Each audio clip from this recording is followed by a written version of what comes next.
On commence d'abord par la question que j'ai eue de Carpet59 sur Discord. Quand et quels critères intéressants pour faire du delta neutre avec des LP avec un stable? Exemple, position en LP ETH USDC et short Ethereum en parallèle. C'est une bonne question, j'ai parlé plusieurs fois de delta neutre sur la chaîne YouTube. Pour moi, c'est tout con. Il faut que le rendement sur ce LP, donc sur une pool de liquidité avec Ether et USDC, il faut que le rendement il soit à peu près 2 fois supérieur à ce qu'on peut trouver d'intéressant sur la DeFi sans trop se fatiguer avec des stablecoins. Donc typiquement, quand on va déposer des Ethers en lending, les stratégies assez simples qu'on peut faire avec des stablecoins, combien ça rapporte?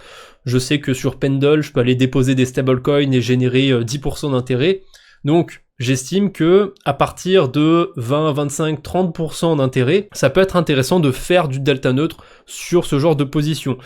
Après, avec les LP, il y a quand même des risques d'impermanent loss avec les pools de liquidité, donc si on a un rendement encore plus élevé que ça, que le double, voire que le triple, de la base qu'on peut avoir sur des stablecoins, c'est génial. Après, vaut mieux éviter les pools de liquidité concentrés. Mais ça, on en reparlera probablement quand il y aura une question avec les pools de liquidité concentrés. Tiens, une question du chat. Tu préfères Sonic la chain ou Sonic le hérisson? Pas mal du tout. Je préfère Sonic le hérisson, évidemment, même si je suis pas un énorme fan des jeux Sonic. Voilà, c'est comme ça, c'est la vie. Ensuite, deuxième question, du coup je reprends sur Discord, Alakazu qui a dit « Je sais que Bifi prend un peu de frais, mais pourquoi j'irais me compliquer la vie sur certains protocoles DeFi quand Bifi fait tout automatiquement dans la majorité des cas ?» J'ai écrit Bifi, mais ça peut être n'importe quel autre site similaire. Bon, je pense que la plupart des gens connaissent le fonctionnement de Bifi, mais au cas où je vais l'expliquer, Bifi c'est un optimisateur de yield, donc vous pouvez déposer des tokens dessus au lieu de les déposer sur des protocoles comme Aave, comme PancakeSwap, comme ce que vous voulez. Et en fait, Bifi, ce qu'il va faire, c'est qu'il va réinvestir les intérêts. Aave, c'était peut-être pas le bon exemple, mais sur des pools de liquidité, souvent, on va être payé dans un token, dans le token du protocole. Et Bifi, ce qu'il va faire, c'est qu'il va récupérer les tokens, il va les réinvestir. Putain, ça se voit que je suis un boomer, j'ai cité PancakeSwap, j'aurais pu citer Aerodrome, Vélodrome, mais c'est pas grave, j'ai cité PancakeSwap, donc ouais, Aerodrome c'est mieux. Vous déposez, au lieu de déposer des liquidités sur Aerodrome, vous mettez juste dans la pool de liquidités, et vous allez déposer les LP sur Bifi, ça permet de réinvestir les intérêts, voilà, les tokens Aero que vous allez générer, et ben Bifi va les récupérer, va les vendre en stablecoin, si vous êtes sur une pool de stablecoin, et va les réinvestir. Ils prennent un frais sur ça, il me semble que Bifi c'est 9,5% sur la plupart des pools de liquidité, donc c'est quand même un peu de frais, mais je suis d'accord avec Alakazu, est-ce que j'ai envie de faire la boucle manuellement? Est-ce que ça vaut vraiment le coup de faire la boucle manuellement? Je dirais que c'est au cas par cas. Il y a des gens qui sont très à l'aise avec la DeFi, ça leur posera pas de problème de faire les boucles manuellement, d'aller utiliser des outils comme VFAT Tools et compagnie. On a des outils qui permettent de entre guillemets faire les boucles manuellement, mais ouais je pense que c'est surtout une question de à quel point on est à l'aise avec la DeFi. Plus on est à l'aise, plus on peut se permettre d'aller réinvestir soi-même les intérêts. Si on est sur une blockchain aussi où les frais sont modérés, sont un peu chers, hein, sur Ethereum par exemple, sur la Binance Smart Chain, ça peut être cool aussi ce genre de stratégie, parce que ça permet de mutualiser un peu les liquidités.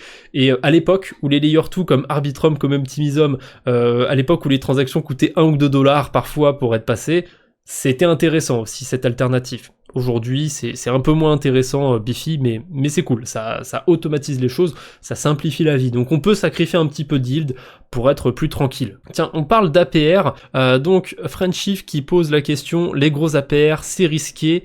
J'ai clairement envie de répondre oui, mais parce que il y a quand même des cas de figure où ça peut être compréhensible des gros APR.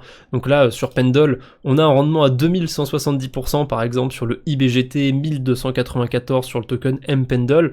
Ces yield tokens ils vont être très volatiles, les rendements vont être volatiles, ça va être en fonction, c'est de la spéculation sur Pendle, donc ça va être en fonction de l'évolution des rendements des tokens sous-jacents. Donc oui, on peut avoir des gros rendements, il faut essayer de comprendre en fait d'où vient le rendement. BeraChain c'est un bon exemple aussi. Sur BeraHub, pendant quelques temps on avait des pools de liquidité, des pools de stable qui donnaient 20% d'intérêt, une pool Ether Bera, BTC Bera qui donnait plus de 100% d'intérêt. Là ça s'est ça s'est redistribué, on va dire, sur d'autres pools de liquidité. Par exemple, on en a une avec du BERA et du LBGT à 400% d'intérêt. Le rendement est très élevé, mais ça s'explique. Il y a pas tant de TVL que ça. Bon, il y a quand même pas mal de TVL, 8 millions de dollars, mais surtout, c'est voter les incentives sur la blockchain BERA Chain, et il y a juste pas mal de pouvoirs de vote qui vont vers cette pool de liquidité. Donc quand on arrive à expliquer le rendement, quand on arrive à voir d'où ça vient, ça garantit pas que c'est un bon rendement, que ça va durer, que ça va être stable ou quoi que ce soit, mais au moins on comprend d'où vient le rendement. C'est très important de comprendre d'où ça vient, comme ça permet d'estimer de si ça va durer, si c'est temporaire, si on est payé dans un token qui est liquide, si on n'est pas aussi sur des tokens qui sont risqués. Là, typiquement, on va être exposé au token BERA. J'ai pas envie d'être exposé au token BERA, donc je vais éviter cette pool de liquidité. Voilà, je pense avoir bien répondu à la question, même si c'est au cas par cas en fait. Il y a des gros rendements qui font peur.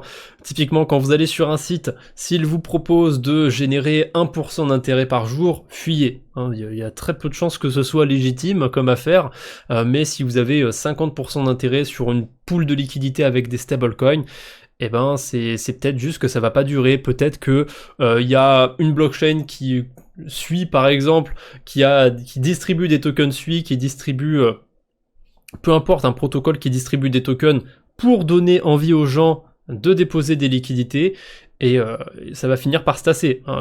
Ça s'équilibre toujours sur la DeFi, il y a une sorte d'arbitrage un peu global. Quand on a une blockchain qui commence à avoir des gros intérêts, ça finit par se tasser et par devenir un petit peu dans la norme. SUI, pendant un bon moment, ils avaient des intérêts qui étaient clairement meilleurs que chez tout le monde. Et maintenant, force est de constater que ça s'est tassé et que SUI, c'est pas hyper intéressant en termes de DeFi. Ensuite, une question de Carpet59, que faut-il vérifier avant de déposer en lending pour éviter des déconvenus? Il faut surtout vérifier le protocole, s'il est audité, la TVL, etc. La TVL, c'est un gros truc, c'est assez important. Alors d'un côté, c'est quand même contradictoire, parce que quand on lance un protocole, on vient de zéro, faut bien se faire une place à un moment. Donc oui, je dis pas qu'il faut éviter absolument les protocoles qui ont peu de liquidité, ils sont tous passés par là techniquement. Le truc, c'est que les protocoles qui se lancent, en général, ils ont des investisseurs derrière eux, et ça permet d'avoir beaucoup de liquidité dès le début. C'est pour ça qu'on a Echo Protocol, par exemple sur Aptos. Alors je crois qu'ils ont changé leur nom de domaine. Faut que j'essaye de retrouver ça. Echo Protocol qui s'est lancé un petit peu de nulle part et qui a vite eu beaucoup de liquidités. Alors c'est essentiellement des liquidités en BTC, mais c'est clairement les investisseurs qu'il y a derrière le protocole qui ont mis des sous sur la table. Enfin plutôt sur le protocole. Ça permet de tout de suite être un petit peu crédible, d'avoir ce lien avec des investisseurs qui vont aller foutre des liquidités sur le protocole. Ça permet de se rendre un peu crédible. Du coup, c'est un truc à regarder sur un protocole de lending, parce que forcément, si on veut déposer des liquidités, qu'on veut faire des emprunts, etc., il vaut mieux aller sur un marché où il y a des choses à faire, où il y a des liquidités. Ensuite, un autre truc aussi, parce que parfois, ça arrive qu'on trouve des plateformes sur lesquelles il y a des liquidités, mais qui sont pas très organiques. Bon, j'ai un exemple qui me vient tout de suite en tête. En vrai, Echo Protocol est pas si organique, il y a beaucoup de bitcoins de déposer, mais ça va encore. Il y a des stablecoins, il y a du Aptos, il y a des stratégies à faire sur Echo. C'est peut-être pas les meilleures stratégies de la DeFi, mais il y a quand même des trucs à faire. Par contre, si je vais sur Avalon, par exemple, alors je vais lancer l'application, je vais aller sur le côté lending d'Avalon. Donc lending, il me semble que c'est là. C'est les aléas du direct. Bon, je voulais vous montrer un petit peu les liquidités sur Avalon. Je pense que j'aurais pas trop de mal à vous le faire de tête, que ça devrait être à peu près ça. Mais globalement, il y a beaucoup de solv BTC de déposer sur Avalon, et il y a genre 5000 USDC, 1000 USDT et 20 $ en BNB. Donc on peut déposer du solv BTC, mais ensuite on peut pas faire grand chose par-dessus, on peut pas emprunter des stablecoins parce que c'est très limité, et dès qu'on en emprunte, va y avoir une grosse quantité de l'offre qui est empruntée, et on va avoir un taux d'intérêt complètement débile. Donc avoir beaucoup de liquidité, ça suffit pas, il faut aussi que ce soit assez organique, qu'il n'y ait pas juste un token de déposer. Et les protocoles de lending, c'est beaucoup utilisé pour farmer des points. Donc ça arrive qu'il y ait pas mal de protocoles qui soient assez peu organiques. Mais bon, des fois on arrive à trouver un juste milieu. Echo, c'est un bon exemple du juste milieu. Certes, c'est pas très organique, les investisseurs ils ont déposé essentiellement du BTC, mais on a quand même de quoi faire sur le protocole. Prochaine question de pas ce soir chérie, tu farmes les airdrops avec plusieurs wallets via des hot wallets ou avec Ledger? Pour quelle raison tu n'es pas plus emballé que ça du projet Sui? Alors du coup ça fait plusieurs questions en une, mais c'est pas grave, je vais répondre à tout. Et je crois qu'ensuite on a Berachain. Non, c'est pas tout de suite. Berachain ça arrive bientôt. Donc est-ce que je farme les airdrops avec plusieurs wallets? Bah techniquement sur la chaîne YouTube oui, parce que j'ai le wallet de base, ma Ledger, j'ai le wallet des gènes qui me permet de faire des tests et d'avoir le AZK index aussi en ce moment, et le wallet d'épargne maintenant. Mais bon, le wallet d'épargne c'est pas celui-là qui va farmer des airdrops je pense, même si c'est techniquement pas incompatible. Je pense pas privilégier ça, et du coup, le wallet des gènes c'est un hot wallet, la Ledger, le wallet principal c'est une Ledger, donc c'est un hard wallet. Je dirais que ça dépend des gens. Moi, je préfère farmer avec un Ledger, avec un portefeuille physique, parce que c'est plus sécurisé. Mais si j'ai envie de farmer un petit protocole, un écosystème bien particulier, je sais que récemment j'avais partagé une stratégie sur Fuel. Une stratégie qu'on pouvait faire sur le protocole Swayland. Il me semble que c'est pas possible d'utiliser Fuel avec un Ledger, donc si je voulais farmer là-bas, il fallait bien que j'utilise un hot wallet. Parfois, j'ai pas le choix pour farmer certains airdrops. Parfois, c'est aussi pratique d'utiliser des hot wallets. C'est quand même chiant de devoir valider à chaque fois les transactions sur Ledger. Et j'avais montré un truc vraiment anecdotique mais complètement fou qu'on peut faire avec un hot wallet sur Rabi, c'est que quand on fait des approbations sur la DeFi, parfois on veut annuler toutes les approbations qu'on a faites, et il y a un outil sur Rabi qui permet de tout automatiser, ça va tout révoquer d'un coup. Et c'est faisable que si on a un hot wallet. Ça c'est répondu pour est-ce que je farme avec plusieurs wallets? Techniquement oui, via des hot wallets ou Ledger. Je priorise la Ledger, mais ça m'arrive de temps en temps dans des cas spécifiques d'utiliser des hot wallets. Pour quelle raison tu n'es pas plus emballé que ça du projet Sui? Tout simplement parce que Sui... attendez, c'est dans quel sens? J'ai vu, je suis venu, j'ai vaincu. Voilà, je peux pas le résumer autrement. Au début, en plus c'est vraiment ça, hein, j'ai vu Sui. La première fois que j'en ai parlé, j'avais vu la blockchain Sui, j'avais vu la DeFi là-bas, j'avais dit que c'était de la merde, mais j'ai fini quand même par y aller parce que il y a des trucs qui sont apparus, ils ont commencé à lancer des incentives, donc je suis venu sur Sui.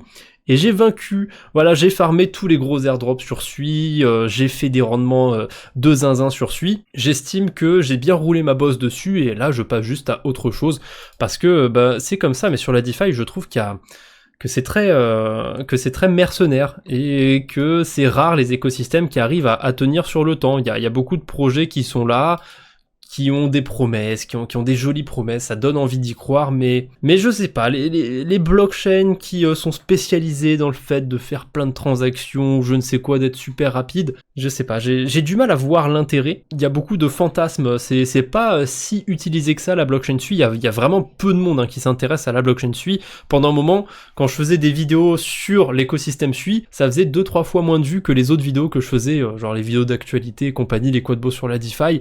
Donc ouais, Sui ça intéresse moins, je pense qu'il a atteint un peu son plafond de verre. Voilà, le token a été à 5$, c'était combien de milliards de market cap? 15 milliards.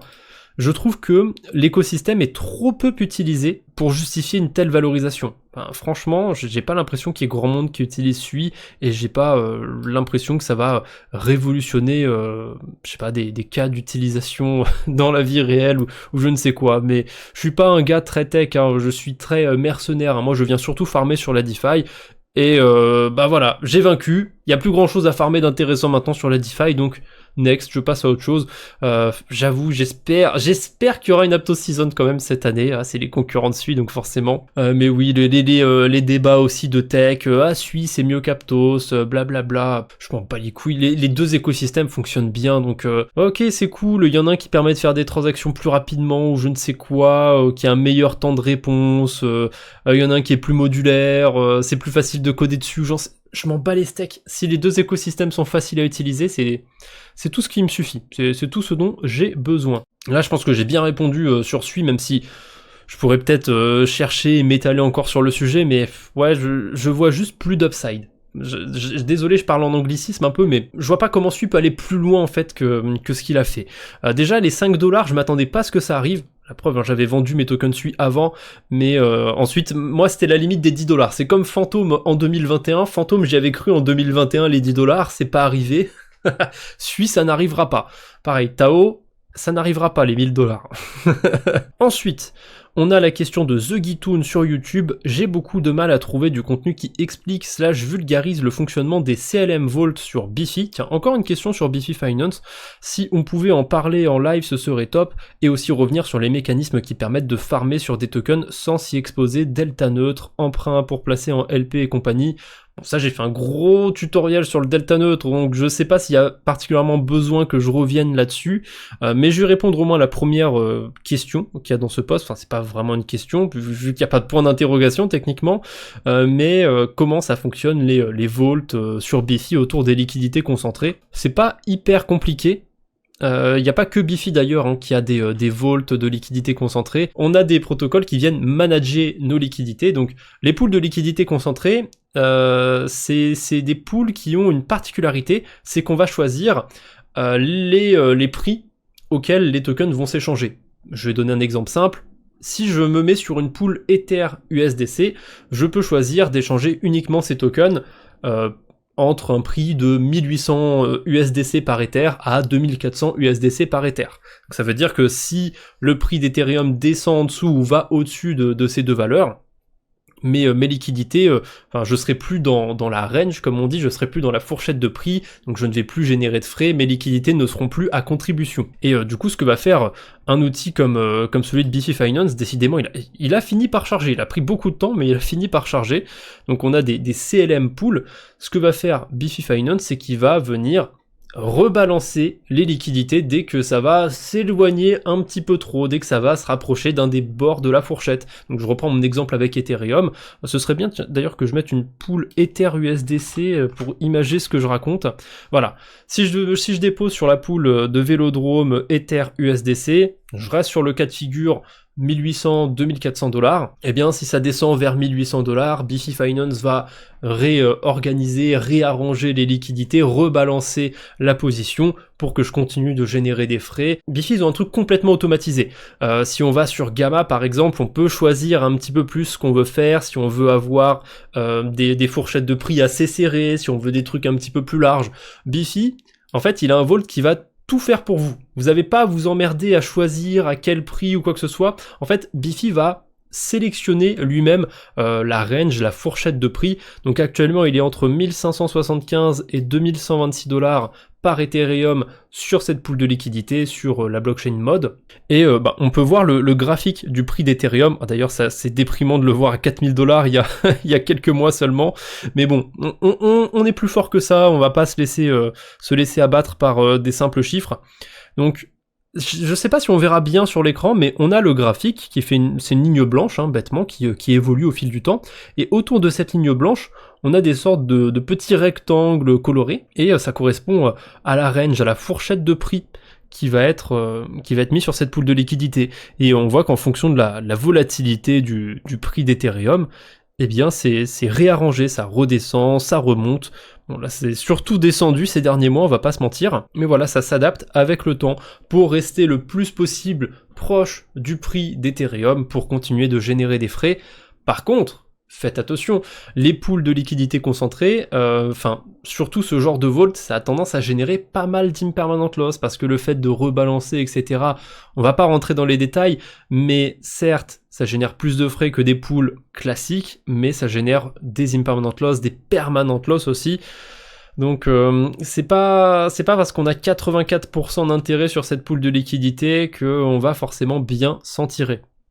J'ai pas fait beaucoup de tests avec les pools de liquidité concentrées, mais à chaque fois que j'ai voulu faire des tests avec, c'était plutôt décevant. En fait, je suis partagé sur les pools de liquidité concentrées. C'est très bien quand on vient swapper, quand on vient échanger des tokens, parce que ça apporte plus de profondeur de marché. C'est pas vraiment une notion de profondeur, mais c'est plus une notion d'optimisation. Alors que quand on vient déposer des liquidités, quand on est du côté prêteur, bien souvent, comme c'est volatile, on se fait un petit peu démonter sur les pertes. Mais Ouais, je suppose que à terme on aura des outils qui seront un petit peu plus optimisés, qui limiteront ces impermanent loss, ces permanent loss, mais on peut pas non plus optimiser à 100%. Au bout d'un moment, quand c'est volatile, donc ça va forcément générer des impermanent loss et des permanent loss qu'on peut retrouver que sur ce genre de managers de vault qui vont rebalancer des pools de liquidité. Voilà, les permanent loss, c'est pas du tout des impermanent loss, ça, c'est un nom différent et c'est assez transparent comme mot en français, c'est des pertes permanentes. Ça veut dire qu'en venant rebalancer une position, on va générer une perte qui ne pourra pas être récupérée. Alors certes, on va continuer de générer des frais, on va continuer d'être payé éventuellement pour apporter des liquidités, mais c'est pas comme les impermanent loss où si le prix d'Ether revient à son prix de départ, où là ça annule vos pertes, vous revenez à zéro, vous revenez à l'équilibre. Les permanent loss, c'est permanent. Donc même si le prix d'Ether revient à l'équilibre, vous aurez toujours des pertes. Voilà.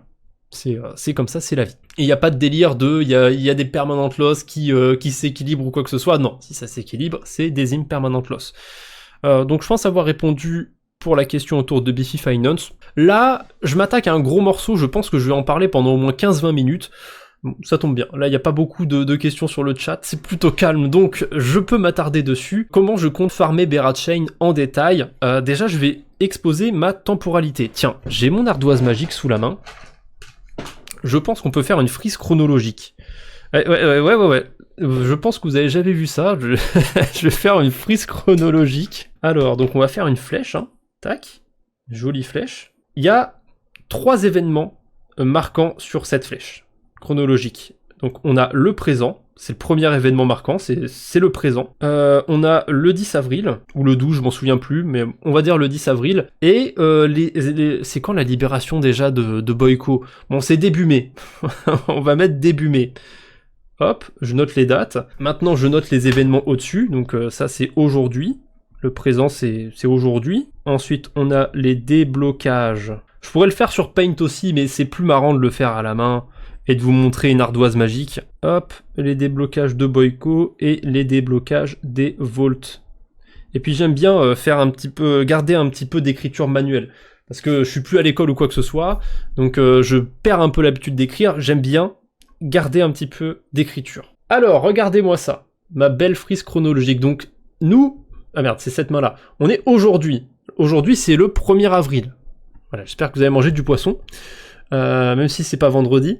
Donc aujourd'hui, 1er avril, premier événement important, oula je suis allé trop loin, le déblocage des Vaults. Donc Lombard, j'ai déposé sur Lombard, donc j'ai retenu surtout celui-là. On a Stakestone, on en a plein. Il y a pas mal de Vaults, je crois qu'au total il y a 2 milliards de déposés sur les différents Vaults. Donc ça c'est la première date très importante. C'est le 10 ou le 12 avril, je m'en souviens plus, mais c'est dans pas longtemps, c'est dans quelques jours. Ensuite, dernier déblocage, c'est ceux de Boyko. C'est début mai, il me semble que c'est vers le 2 ou le 5 mai. Et il y a 500 millions de dollars qui sont bloqués sur Boyko. Donc au total, hein, si vous avez suivi ce que j'ai dit, si vous avez fait le calcul dans votre petite tête, ça fait 2,5 milliards de liquidités qui sont bloquées sur des protocoles. Hop, on va passer vite fait sur mon écran, on va aller voir Berachain. 2,5 milliards de dollars, ça représente la moitié de la TVL de Berachain. Donc certes, il y a quand même pas mal de liquidités qui ont été bridgées sur Berachain hein, pour aller farmer notamment les pools de stablecoins sur BeraHub et compagnie, pour faire des stratégies en tout genre, pour éventuellement aller acheter des tokens Bera et aller faire de la DeFi là-dessus, peu importe. Et où est-ce que je voulais en venir? Où est-ce que je voulais en venir sur tout ça? Pourquoi la temporalité est importante? Alors, je pense que le marché ne va pas faire exactement ce que je veux, mais s'il y a des déblocages, on peut s'attendre à ce que les gens récupèrent leur liquidité, qu'ils sortent de Berachain s'il n'y a plus grand chose d'intéressant à faire. Donc ça va baisser la TVL, ça va baisser les métriques, ça va faire descendre la hype. Mais je pense que ça va pas se passer comme ça. Je pense que ça va pas être aussi évident. C'est pas le 10 avril, il y a 2 milliards de liquidités qui vont être débloquées, boum, la TVL sur Berachain va faire moins 2 milliards. Pareil pour Boyko. Le jour où les vaults seront débloquables, il y a des gens qui vont garder leur liquidité dessus pour continuer de farmer des points, peut-être parce qu'il y aura aussi des stratégies qui donnent un yield sympathique. Je pense que ça va tenir encore un petit peu, les yields sur Berachain. Par contre, je suis à peu près sûr qu'après, peut-être un mois après la fin de Boyko, donc fin mai, début juin, ça risque de commencer à sentir le roussi, parce que il y a beaucoup d'incentives qui sont distribués sur Berachain, et je l'ai vu sur tous les écosystèmes, mais quand on farm sur un token à 400% APR, certes, c'est pas là qu'il y a le plus de liquidité, certes, l'inflation globale du token Bera, elle est à 10% annualisé, je crois, quelque chose comme ça. Enfin, source, ce que j'ai entendu, j'ai pas été vérifié, dans la documentation, il dit juste que c'est voté, l'inflation, super. En fait, on n'a pas besoin qu'il y ait des gros rendements sur énormément de liquidités. Parce que de toute façon, on est sur la DeFi, les tokens sont pas si liquides que ça, donc il suffit qu'il y ait même une poignée de gens qui aillent farmer avec de très gros rendements. Ça peut, s'ils vont dumper leur rendement régulièrement, ça peut faire baisser un petit peu le cours des choses. Je pense pas que ce soit aussi évident que ça. Je pense pas que quand on aura les déblocages des Vault, de Boyco et compagnie, ça va dumper tout de suite. Je pense que ça va se faire progressivement à partir des déblocages. Ça va forcément marquer quelque chose, hein. Moi, le premier, ça m'étonnerait que je reste sur Berachain après les premiers déblocages. À voir, on verra bien. Peut-être que je trouverai des trucs sympas et que je partirai un petit peu plus tard, mais je vois pas dans quel monde ils vont réussir à tenir des incentives aussi élevés autour du token Bera. Voilà, tout simplement parce qu'il y a des gens qui vont finir par vouloir prendre des profits ou quoi que ce soit. Je le sens pas trop. C'est très personnel, c'est beaucoup de ressenti. Oui, on peut me dire que sur tel écosystème, il y a des rendements, que ça a duré plus longtemps que sur Berachain. Il y a pas longtemps, j'ai fait un retour sur la DeFi en 2021.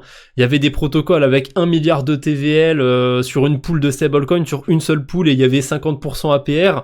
Mais 2021, c'était un autre monde. C'est pas comparable avec ce qu'on a aujourd'hui.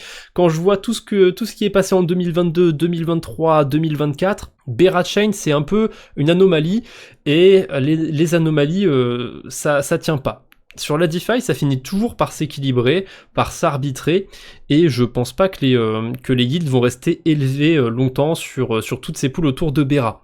Et pour ça, il n'y a pas 10 000 explications. Soit les votes vont être tournés vers plus de poules de liquidité, ce sera un petit peu plus uniforme au niveau des répartitions des rendements, soit les rendements vont baisser parce que le prix du token qui vous paye va baisser. Voilà, typiquement, si le token Bera, son prix est divisé par 2, bah ça divise tous les rendements sur la blockchain par 2 aussi. C'est mathématique, hein, je peux pas faire les choses autrement. Je vais jouer une temporalité bien précise. Je pense pas que le premier déblocage d'avril va avoir un effet. Alors que c'est là qu'il y a le plus de liquidité, hein. Les vols de Lombard et compagnie, c'est là qu'il y a le gros des liquidités. Je pense pas que ça va jouer tout de suite parce que il y a encore des trucs sympathiques à farmer sur Berachain, mais je suis à peu près sûr qu'à partir de début mai, ça va commencer à devenir moins intéressant. On trouvera plus aussi facilement des rendements sur tes stablecoins, sur de l'Ether, sur du BTC.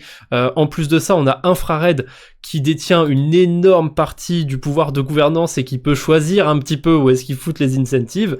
Et s'ils choisissent de les foutre uniquement sur des pools autour de Bera, sur des pools autour de Memcoin ou je ne sais quoi, ça m'intéresse pas tout ça, et généralement ça va pas intéresser énormément de monde. Je me rends compte que c'est compliqué de mettre des mots sur l'idée que j'ai en tête. Le scénario est bien précis, limite il y a un dessin dans ma tête, mais c'est difficile de mettre des mots sur ça. Mais ouais, globalement, un écosystème sur lequel les pools qui sont incentivés, c'est des mêmes coins, c'est le token de l'écosystème principal, bah ça dure jamais très longtemps. Donnez-moi un exemple autre que Berachain où vous avez des pools de liquidité avec le token de l'écosystème. Donc sur Avalanche ce serait Avax, sur Arbitrum ce serait le token Arbitrum ou Ether, sur sur la Binance Smart Chain avec le BNB. Est-ce que vous avez des exemples de protocoles qui donnent 400% APR en ce moment? Bon, c'est une question rhétorique, hein, je pense pas qu'il y en ait. Pareil, un écosystème sur lequel les pools les plus intéressantes c'est des pools de Memcoin. Bon, c'est tous les écosystèmes, j'ai envie de vous dire, mais là c'est incentivé en token de l'écosystème. Je sais, ça fait beaucoup écosystème, ça fait beaucoup token, mais je vais vous donner des exemples. Sur la blockchain Sui, il y a des memcoins. C'est pas hyper populaire, c'est une petite niche, mais il y a des memcoins. Est-ce que vous avez vu beaucoup d'incentives payés en token Sui sur des memcoins? Moi, j'en ai pas vu énormément. Ils ont balancé un max de fric sur les tokens Sui, sur l'USDC, quand on allait en déposer sur des protocoles de lending ou quoi que ce soit. Il y en avait assez peu sur des pools avec des memcoins. Bah sur Berachain, il y a pas mal de pools avec des memcoins, avec des tokens de DeFi de l'écosystème qui sont incentivés. Et ça, généralement, j'aime pas le voir, ça me fait penser à l'écosystème Cardano par exemple, mais bon. C'est la liquidité sur Berachain qui permet à Dolomite d'offrir des APR aussi élevés en lending, même sur les autres blockchains. Sur Arbitrum, on a 7% sur l'USDC en ce moment. Sur Dolomite, il y a des liquidités justement qui sont bloquées. Alors je sais pas si ça vient de Vault ou de Boyco, je crois que ça vient plutôt de Boyco, mais il y a des liquidités qui sont bloquées sur Dolomite. C'est évident que ça va finir par s'équilibrer un petit peu et que les rendements vont devenir moins intéressants, enfin, pour ceux qui empruntent du côté de Dolomite. D'ailleurs, j'ai ouvert mon portefeuille ici, c'est pas pour rien, c'est parce que j'ai dit que je jouais une temporalité sur Berachain, et récemment je me suis exposé à des meme coins. Alors pour l'instant je suis un peu en perte, c'est pas une réussite, mais je vais tenir ça encore quelques semaines, 2-3 semaines je pense. Certes, ça m'inquiète de voir qu'il y a beaucoup de pools de liquidités qui sont incentivés et qui sont à base de meme coins, à base de tokens de l'écosystème, mais je me dis, si les singes sont de retour sur la DeFi, ils vont voir des rendements élevés sur certaines pools et peut-être qu'ils vont vouloir s'exposer à ces tokens pour farmer les rendements, mais pour l'instant ça n'a pas l'air d'être le cas, donc je pense que mon plan machiavélique a échoué malheureusement, mais je me laisse encore un peu de temps pour voir si c'était une erreur ou pas de m'exposer aux tokens de l'écosystème. Mais c'était mon plan. Mon plan, c'était de miser sur les tokens, parce que je me suis dit qu'en voyant les rendements, il y a des gens qui vont acheter ces tokens et qui vont s'investir dessus. Il n'y avait pas des capitalisations de fous furieux comparé au token Bera, hein. Le token Bera qui est valorisé à plusieurs milliards, si je dis pas de bêtises. Je vais quand même vérifier. Donc on va prendre le token Bera. Ah non, il a une market cap de 785 millions de dollars, mais il a une FDV de plusieurs milliards de dollars. Et le même coin principal, je pense, de cet écosystème, c'est Enlo. Il a 16 millions de market cap, je trouve que c'était relativement peu à côté du token Bera. Qu'est-ce que je pourrais avoir comme exemple? PP Ethereum, c'est peut-être pas le bon exemple parce que... Ouais, allez, pourquoi pas. Ça donne quoi en termes de ratio? PP, c'est 3 millions de dollars, 3 milliards, pardon. Ethereum, c'est... Suspense, 230. Donc PP, c'est 70-80 fois moins qu'Ethereum. Ah, j'ai l'impression qu'Enlo est sur un meilleur ratio en fait. C'est 16 millions... Et Bera c'était 800 à peu près, donc c'est un cinquantième. Finalement, maintenant que je calcule, le ratio est pire sur Berachain. Ça fait réfléchir maintenant. Et si je prends le WIF par rapport à Solana par exemple, on est sur quoi comme ratio?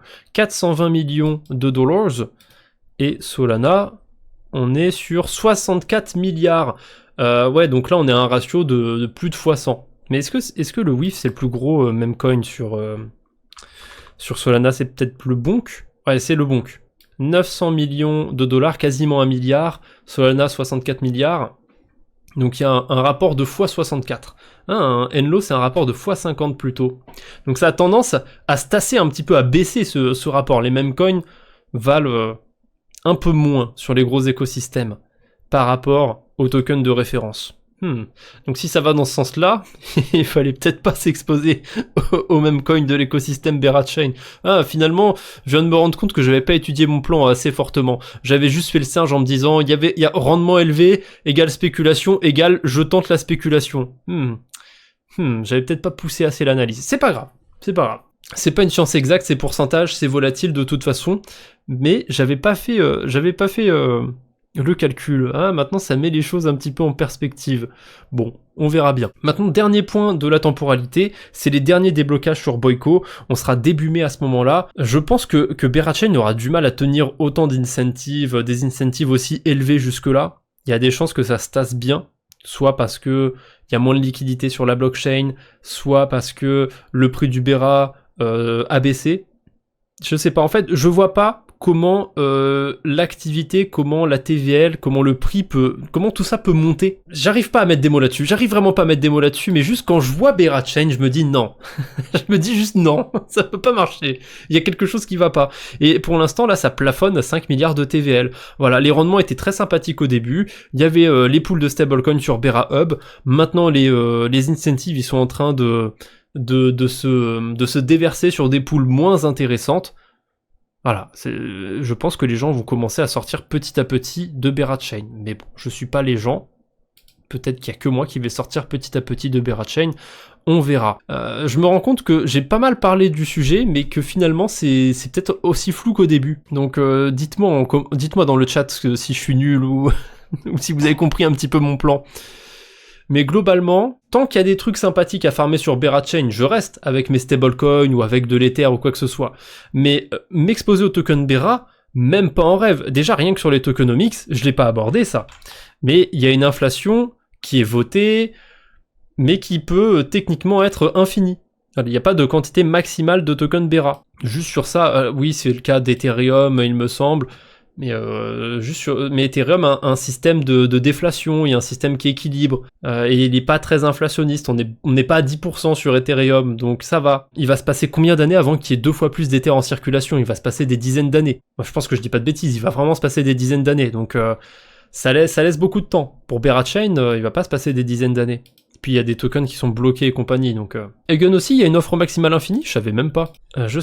Moi j'ai pris mon airdrop, je l'ai dumpé et j'ai bien fait a priori, hein. Le truc est à 92 centimes. Ah ouais, il y a une offre maximale infinie. Bah tiens, je savais même pas. Ça donne pas envie, hein, les tokens avec une potentielle inflation infinie. J'ai l'impression que Bera reste relativement insider, culture même pour comprendre les mouvements de la TVL, mais bon, une whale reste attachée à la réalité et elle dirige le marché. En fait, j'avais juste à lire ce commentaire, hein. Lijim, t'as tout résumé autour de Berachain. Ouais, je trouve que c'est très, c'est un jeu d'insider, il y a une culture, ça me rappelle un petit peu Blast à l'époque, même si c'est pas pareil. Berachain et Blast, on peut comparer dans l'idée les deux, mais ça s'est pas du tout déroulé de la même manière. Même si on a aussi eu un délire de liquidité bloquée sur Blast et compagnie.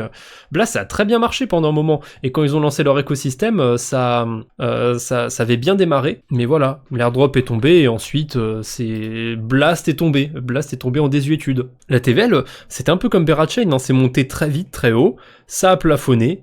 Et ça fait que descendre. Je vois pas en fait comment Berachain pourrait faire autre chose que ça. Je vois pas pourquoi, je vois pas comment, je vois pas dans quel monde. Je veux bien me tromper, je sais que j'apporte pas beaucoup d'arguments. La tech qu'il y a derrière Bera, ça va pas les sauver, le proof of liquidity, enfin, concrètement, ça sert à quoi le proof of liquidity? Ça sert à voter pour quel pool de liquidité vont récupérer des incentives, et il y a un délire de on sécurise le réseau avec ça, mais c'était pas là au début et le réseau tournait bien, donc j'ai l'impression que c'est juste un délire pour décider de où est-ce qu'on... Je pense que le proof of liquidity, c'est juste pour décider où est-ce qu'on emmène l'inflation du token. Et faut pas spécialement aller voir plus loin.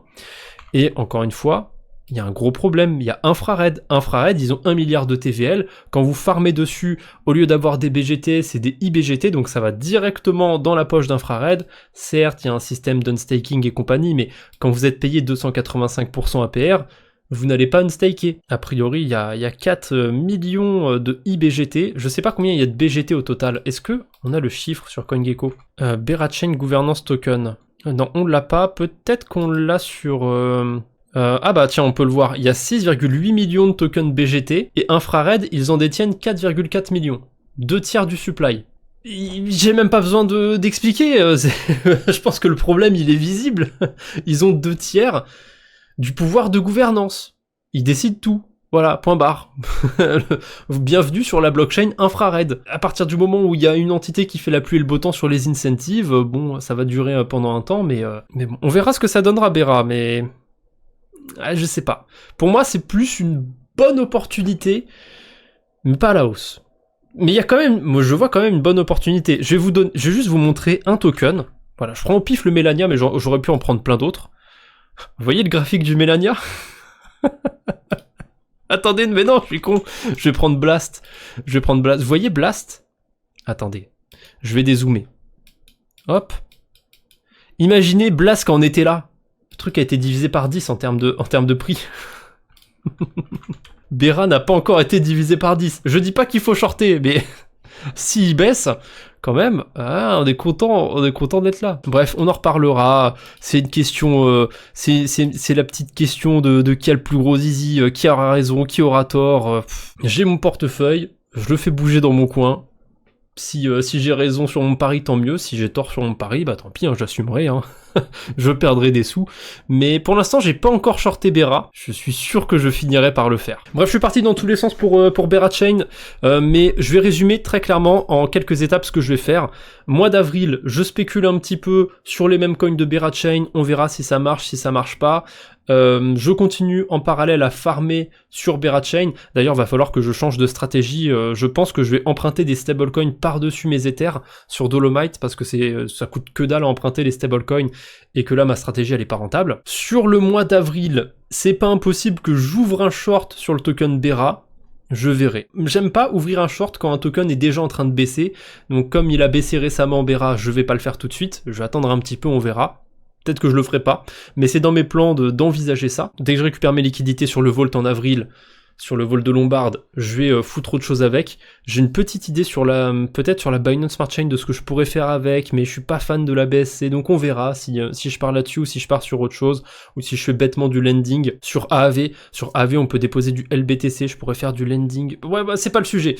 Donc 10 avril, je récupère mes liquidités. Ouais, dès qu'il y a plus rien, dès que les rendements sont trop faibles sur Bera Chain ou que je trouve mieux ailleurs, eh ben je retirerai mes ETR, j'irai faire autre chose que de farmer sur Bera Chain. Voilà, tout simplement. C'est la chronologie de ce que je vais faire. Donc, spéculer sur les mêmes coins, shorter Bera, sortir de Bera. Là, je trouve que vous êtes cool, hein. J'ai l'impression que si j'avais eu des positions bearish comme ça et que je les avais affirmées il y a quelques temps, je me serais fait insulter, mais vraiment insulter premier degré par des gens. Et là ça passe, la pilule elle passe, je peux vous dire que je vais shorter Bera, c'est même pas une question, une hypothèse, non, je dis clairement que je vais le faire et ça passe, je me fais pas insulter. Quand on avait Ether à 4000$, typiquement si j'avais dit que j'allais le shorter, je l'ai pas fait hein, mais si j'avais dit que j'allais le faire, je suis sûr que je me serais fait insulter. Mais non, t'es fou, on est reparti pour faire un ATH, je suis sûr que j'aurais eu ce genre de message. Alors que rétrospectivement c'était le bon moment pour. Alors, encore du delta neutre, créer une stratégie delta neutre simple manuellement. Y a-t-il des stratégies delta neutre automatisées? Alors à ma connaissance il y a un protocole qui fait ça, c'est Harmonix Finance, mais ça existe ah bah non je suis con, bien sûr que si, ça existe ailleurs. On va commencer par Harmonix parce que le protocole le plus évident ne m'est même pas venu à l'esprit en premier, mais on va y venir. Donc on a Harmonix qui a une stratégie de delta neutre sur le token Hype. Ça va, le rendement est pas mauvais, mais il était mieux il y a quelques temps. Et évidemment, mais comment je peux ne pas penser à Ethena? Alors, je vais utiliser l'extension de DeFi Lama. Tu te fous de ma gueule, tu connais pas Ethena, DeFi Lama? Bon, c'est pas grave. On va le chercher sur Google et on va pas cliquer sur les liens sponsorisés. Je pense que là, je suis sur le bon protocole. Donc, de toute façon, je vais très vite le voir quand je vais lancer l'application. Donc oui, comment ne pas penser à Ethena, qui est un stablecoin qui fonctionne entre autres avec du delta neutre. C'est un peu plus compliqué que ça, il y a d'autres trucs maintenant dans le collatéral de l'USDE, mais de base c'était juste du delta neutre, donc un côté short, un côté long sur Ethereum. On a l'USDX du protocole du même nom, hein, USDX Money, qui fonctionne sur du delta neutre d'après la documentation. On a le stablecoin d'Avalon aussi, bon, j'aime pas du tout le protocole, mais a priori ça fonctionnerait sur du delta neutre. On a des produits comme ça, on a des stablecoins qui fonctionnent avec du delta neutre. Un produit qui est pas un stablecoin mais qu'on peut farmer avec du stable, c'est Harmonix. Voilà, ça permet d'avoir une stratégie bien précise sur le token d'Hyperliquid en delta neutre. Mais en dehors de ces exemples, de ces quelques stablecoins qui fonctionnent en delta neutre et de Harmonix Finance, ouais non, je vois pas trop ce qu'il y a. Il y a pas d'outil qui permet d'ouvrir une stratégie en delta neutre personnel en quelque sorte sur Bitcoin. Par exemple, si je trouve une stratégie, une pool de liquidité sur la blockchain Base qui paye 50% d'intérêt sur du Bitcoin, une pool corrélée genre CBBTC, SolveBTC, et qu'à côté je short Bitcoin, je peux le faire manuellement, il y a pas d'outil automatisé pour ça, hein. Il n'y a pas de protocole dont c'est le travail.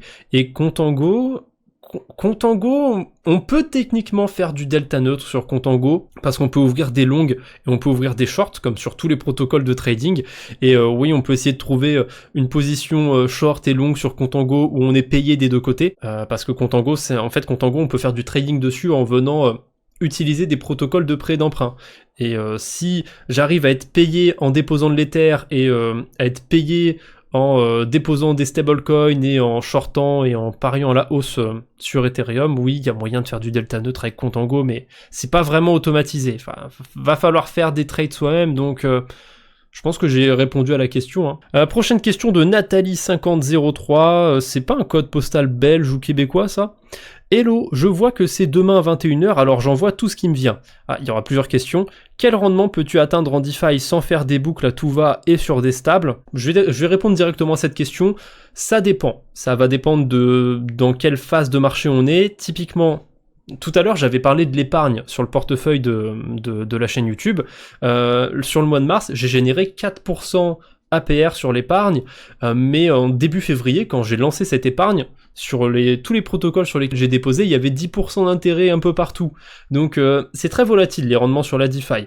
Actuellement, je dirais que un rendement qu'on peut attendre sans faire des books trop compliqués sur des stablecoins, un bon rendement, ce serait 10%. N'empêche, c'est de moins en moins commun quand même. 10-15%, ça commence à devenir un peu plus rare. Si on va chercher du 20%, c'est encore faisable, 20% sur des stables, mais il faut aller sur peut-être des blockchains un peu plus reculés ou des stratégies un petit peu plus complexes. C'est toujours faisable. Mais ouais, là, une stratégie simple, avec des stables, je dirais que 10% c'est un bon rendement. On peut s'attendre à ça. Ouais, comme dit Jackie Carty sur le chat, 10% c'est un bon principal token sur Pendle, sur des stablecoins. Tiens, je vais imager ça. Si on va sur Pendle, on a le SUSDX sur la Binance Smart Chain, il me semble qu'il est autour de 10%.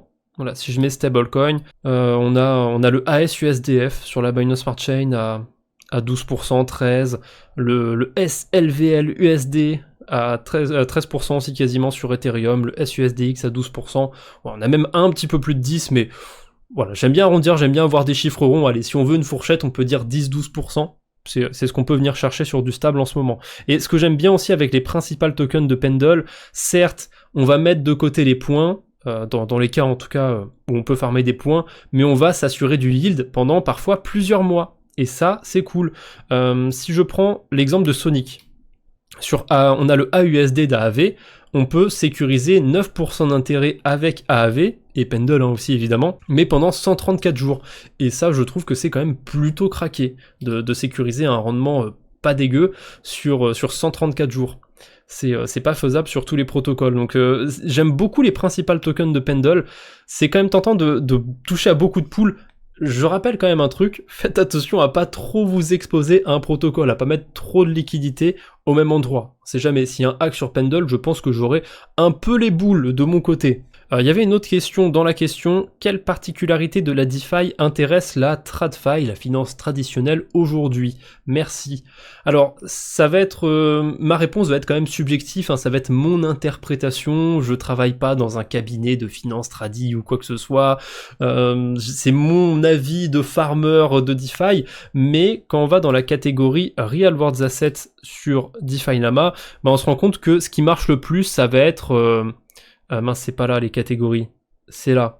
Ce qui marche le plus, ça va être la tokenisation de bons du trésor, d'or éventuellement. Il y a le CEO de BlackRock il y a pas longtemps qui a dit qu'on pouvait tout tokeniser, donc ouais, l'aspect de tokeniser des trucs, de prendre des actifs traditionnels et de les mettre sur la blockchain, je pense que c'est ce qui intéresse le plus la finance traditionnelle en fait, c'est de mettre à jour un petit peu leur système, leur technologie, parce que mine de rien ça marche bien la blockchain pour faire certains trucs, et on a de plus en plus de protocoles qui se lancent sur ces narratives.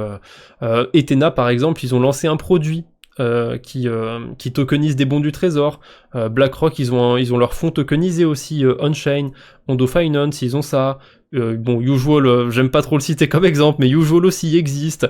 Sky, le protocole derrière l'USDS, ils ont ça. On a l'or tokenisé de Tether, de Paxos et compagnie. Ouais, le fait de tokeniser en fait des actifs traditionnels, c'est un peu basique, hein, c'est vraiment bidon comme réponse je pense, mais pour moi c'est ça qui intéresse le plus la TradFi, hein. Ils vont pas s'emmerder à aller farmer des pools Ether, USDC ou quoi que ce soit. Éventuellement peut-être farmer des trucs des trucs autour de BTC, et encore non, je pense même pas que ça intéresse la TradFi d'aller farmer BTC, peut-être en détenir mais pas en farmer. Et je cite encore quelqu'un du chat, Lil Jim, réduire leurs frais, leurs délais, parce que c'est le problème qu'il y a sur la TradFi, ça coûte cher, ça peut prendre du temps, La blockchain, c'est la solution pour ça, hein, d'avoir des solutions qui sont plus rapides, qui coûtent moins cher en frais. Une question de Guco0. Salut et merci pour l'opportunité de poser une question, avec plaisir. Aurais-tu une ou deux stratégies bon père de famille pour faire travailler ces stables ? Je vais pas faire très original, mais j'ai passé en revue plusieurs protocoles dans mon tutoriel sur l'épargne, donc je pense qu'on peut piocher là-dedans. Tout ce qui va être gros protocoles de lending qui sont là depuis des années, comme AAV, Morpho c'est pas là depuis des années, mais c'est plutôt sympathique, et en plus, j'ai fait un guide dessus récemment, donc je vais pas tirer sur Morpho. Ouais, Morpho, AAV, c'est sympa, on va pas avoir des rendements de fou furieux, mais on parle de trucs de bon père de famille, donc pour moi, c'est littéralement le sujet de l'épargne. Être un peu plus original, aller... qu'est-ce que j'avais mis tiens, je vais tricher, je vais aller voir moi-même ma description, parce que je me souviens plus de tout ce dont j'avais parlé. Ouais, on peut aller voir des protocoles de lending un peu plus loin, sur la blockchain Sui par exemple. On peut aller sur Spark Finance, faire travailler des USDS. On peut aller sur des protocoles qui ont des stablecoins qui fonctionnent avec des stratégies en delta neutre, comme USDX, comme Ethena et compagnie. D'ailleurs, j'ai pas mis Ethena dans ma sélection de protocoles, mais j'aurais clairement pu le mettre dans les protocoles d'épargne. Voilà, ce genre d'actif, je pense que c'est pas mal pour des stratégies bon père de famille. Après, c'est avec des stablecoins, de toute façon, c'était dans la question. Mais pour le BTC, je dirais qu'il n'y a même pas besoin de les faire travailler. Hein. Stratégie bon père de famille avec du BTC, c'est d'en garder dans son portefeuille. Éventuellement, si on veut être zinzin, en avoir une petite partie... sur du LBTC, sur un gros protocole de liquid restaking, éventuellement. Parce que c'est assez flexible comme protocole. Mais le problème de toutes ces versions tokenisées de Bitcoin, c'est que ensuite pour les échanger contre des vrais Bitcoins derrière, c'est pas toujours évident quand on veut passer sur la blockchain Bitcoin. Quand on fait du DCA, ça peut être pratique d'échanger 50 USDC par mois sur Arbitrum et d'acheter du coup du WBTC ou sur la blockchain base d'acheter du CBBTC, du LBTC, du je sais pas quoi Bitcoin, du Solve BTC, tiens pourquoi pas. Mais de temps en temps, je sais pas, à partir de 1000$, à partir de 2000$, à partir de 500$, ça dépend de tout le monde, ça pourrait être cool de bridger ça sur Bitcoin et d'avoir du vrai BTC. Mais malheureusement, parfois, c'est pas hyper efficace de bridger ou d'échanger une version tokenisée d'un Bitcoin vers du vrai BTC. Prochaine question de Noé Pratt, et c'est l'avant-dernière que j'avais mis de côté, mais j'ai un gros morceau pour la fin. Et si vous avez encore des questions sur le chat, n'hésitez pas. Salut, je recherche actuellement des sites qui permettent de suivre les rendements APR sur la DeFi, autre que DeFi Lama, car il n'y a pas tout. Je vais être un peu décevant aussi sur cette question. À l'époque, on avait Coindix qui existait, qui était un concurrent, on va dire, à DeFi Lama. Mais aujourd'hui, honnêtement, je connais pas d'alternative à DeFi Lama. À part chercher manuellement, à part regarder les quotes sur la DeFi de AZK Crypto Degen. Non, blague à part, hein, je connais pas d'alternative. Ça existe probablement, mais j'en connais pas. Et j'avoue que je vais pas spécialement en chercher parce que j'utilise déjà assez peu l'outil de DeFi Lama, je cherche beaucoup manuellement. Donc j'ai pas besoin de ces outils-là, donc je vais pas en chercher. Ça existe peut-être d'autres outils, mais je n'ai pas connaissance de ça. Donc n'hésitez pas à m'éclairer sur le chat si quelqu'un en a un, mais pour ma part, je connais pas d'outils similaires à celui de DeFi Lama. Dans l'onglet Yields, on peut voir les rendements sur un token, sur une blockchain, sur un attribut, donc sur des stablecoins par exemple. C'est bien foutu, mais c'est vrai qu'il n'y a pas tout sur DeFi Lama. Je crois que c'était la semaine dernière. Non, c'était la semaine dernière ? Je sais plus. Mais à un moment, j'étais sur DeFi Lama et je parlais des plus grosses pools de liquidités sur des stablecoins et j'avais pas vu celle de Berachain, par exemple. Elles étaient pas listées. D'ailleurs, est-ce que Berachain a été ajouté sur... Ah, ça a été ajouté a priori. Ah ouais, mais il y a qu'une seule pool de liquidité qui est traquée sur DeFi Lama et c'est pas terrible. Donc je pense que j'ai répondu à la question, même si c'est décevant malheureusement. Ensuite, Geoffrey Delannoy qui me pose une question, enfin même plein de questions. Quel protocole faire, ou plutôt quel protocole farmer, je pense, il voulait dire, sur la blockchain Sonic. Alors de tête, là les rendements sont bien tassés sur Sonic, mais on peut aller faire des carabistouilles sur Silo, on peut aller farmer un peu sur AAV, faire une boucle éventuellement sur AAV. Qu'est-ce qu'on a d'autre qu'on pourrait faire? Il doit encore y avoir des rendements sympathiques sur la pool de stablecoin sur Bits. On peut farmer autour du stablecoin de Rings, mais j'ai appris que la team était francophone et maintenant j'ai perdu un petit peu plus. J'ai un peu moins confiance maintenant du coup envers le protocole Rings. Je reconnais quand il y a des protocoles français qui sont bons, mais je me méfie toujours. Je me méfie toujours au début. Qu'est-ce qu'on a d'autre? SwapX, éventuellement, c'est des pools de liquidité concentrées, mais la gestion est automatisée et il y a des pools de liquidité sur des stablecoins, donc ça peut le faire. Pendle aussi, j'aime bien Pendle. Sur Sonic, il y a des trucs sympathiques. Il me semble que le stablecoin justement de Rings, la version stakée, il y a un principal token avec 10% de rendement, quelque chose comme ça.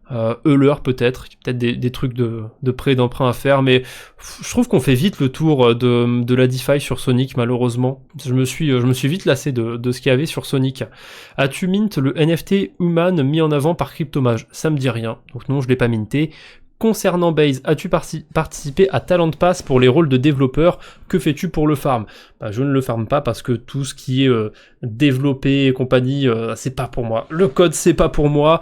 J'ai lancé un smart contract basique comme beaucoup de monde avec des outils qui permettent de le faire en un clic, en une transaction, mais ça va pas beaucoup plus loin. Donc non, j'ai pas participé à Talent Pass. Concernant Eclipse, y as-tu participé? Non. Si oui, combien as-tu de grâce? J'en ai 0. Sur Astrol, les rendements sont intéressants. Ça, par contre, je vais aller voir vite fait. Alors, c'est du lending a priori. Déjà, j'aime bien. Je sais que je l'ai déjà dit plein de fois, mais la base que je regarde sur une blockchain, c'est s'il y a des bons protocoles de lending. Et bon, il n'y a pas non plus une TVL et un nombre de protocoles fous sur Eclipse, mais si déjà il y a un bon protocole de lending, c'est pas mal. Alors, Astrol, les rendements ils sont sympas, a priori? Ouais, j'ai pas l'impression, 2,58% sur l'USDC, ouais, pas ouf. Pas terrible, 1% sur le l'Ether. Je sais pas, j'ai pas l'impression. Peut-être qu'il y avait des incentives, qu'il y avait des intérêts bonus et qu'ils n'y sont pas maintenant, mais j'ai pas l'impression qu'il y ait des rendements sympathiques sur Astrol. Le meilleur du farming en ce moment pour du dépôt reste Bera Chain à mon avis. Quel est ton scénario en cas de chute du token Bera sur les différentes supplies? N'as-tu pas peur que ça fasse rect tout le monde? Je pense pas nécessairement que ça va rect des gens, hein. Si le prix du token Bera baisse, c'est assez évident, hein, la TVL va baisser, les rendements vont baisser, l'activité va sûrement diminuer un petit peu du côté de la blockchain Bera, et je pense que c'est inévitable. Enfin, il y a eu plusieurs milliards de liquidités qui sont arrivés très rapidement sur Bera Chain, ça s'est hissé à la 5e place en termes de TVL. Je crois qu'ils sont descendus 6e. Ouais, ils sont descendus 6e, ils étaient passés au-dessus de Tron pendant un moment et peut-être même au-dessus de Bitcoin. Je crois qu'ils étaient même top 4 Bera Chain en termes de TVL. Enfin, c'est monté super haut, et ce qui monte très haut très vite en général, ça baisse aussi relativement vite. Donc je sais, j'ai clairement des biais sur Bera Chain et je donne peut-être pas assez d'éléments ou quoi que ce soit, mais c'est juste une atmosphère, c'est juste un ressenti que j'ai autour de Bera Chain. En fait, j'arrive vraiment pas à être bullish là-dessus, et encore moins sur ce graphique tout plat là, sachant qu'il y a la moitié de la TVL qui est bloquée, que Infrared ils ont 2/3 du pouvoir de gouvernance. Non, j'arrive pas à être bullish. Dolomite, il y a 600 millions de dollars de TVL, c'est pas normal. C'est vraiment pas normal, hein. Dolomite, c'est un protocole assez spécialisé sur la DeFi. Personne n'utilise. Beraboro, il y a 400 millions de dollars de TVL. C'est pas comme Liquidity, c'est pas exactement comme Liquidity, mais c'est hérité plus ou moins du fonctionnement de Liquidity. Il y a plus de liquidité que là-bas. Il y a 217 millions actuellement sur Liquidity. Sur Beraboro, il y a 387 millions. Donc pour moi, il y a clairement des anomalies. Bera Chain, la TVL sur Bera Chain, c'est une anomalie. Tiens, voilà, ça vous donne un petit élément d'analyse en plus. J'avais pas parlé de ça. Et pareil, quand on regarde les volumes, tiens, j'ai pas comparé, mais je suis sûr que les volumes, ils sont pas dingues comparés à un Arbitrum ou un AAV. Un Arbitrum ou un Base. Là, les volumes des DEX, 90 millions sur 24 heures, si tant est que c'est vrai ce que je vois sur DeFi Lama. Je vais prendre l'ABSC, je vais prendre Solana, je vais prendre Base et Arbitrum. Bera Chain est devant Base et Arbitrum, et bien devant en plus. Sur l'ABSC, il y a quasiment 1 milliard de dollars de volume sur les DEX. Sur Arbitrum, on est à 250 millions. Sur Base, on est qu'à 100 millions. Ça m'étonne que ce soit que 100 millions sur Base. Et sur Solana, on est à 800 millions. Après, Solana est plus haut, mais la Binance Smart Chain n'est pas si haut que ça par rapport à Berachain. Après, bon, 1 milliard, ça me paraît beaucoup aussi pour... Il y a plus de volume sur la BSC que Solana, ouais, ça me paraît beaucoup quand même. Je pense que les chiffres je sais pas d'où sortent les chiffres de DeFi Lama, mais ouais, bref, curieux. Donc, quel est ton scénario en cas de chute du token Bera?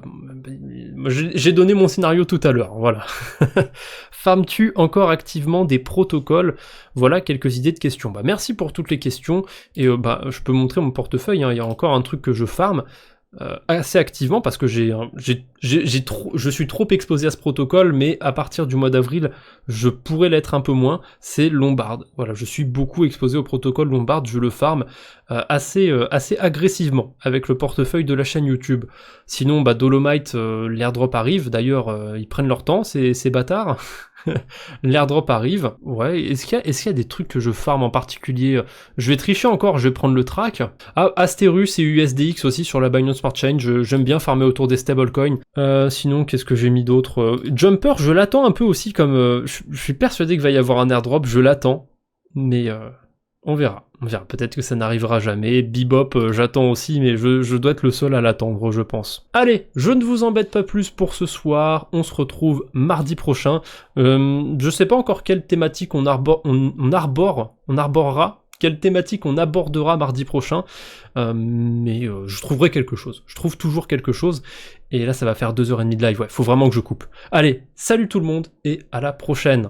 Le downfall de Beras. Peut-être pas mardi prochain, mais début mai, on pourra peut-être en reparler.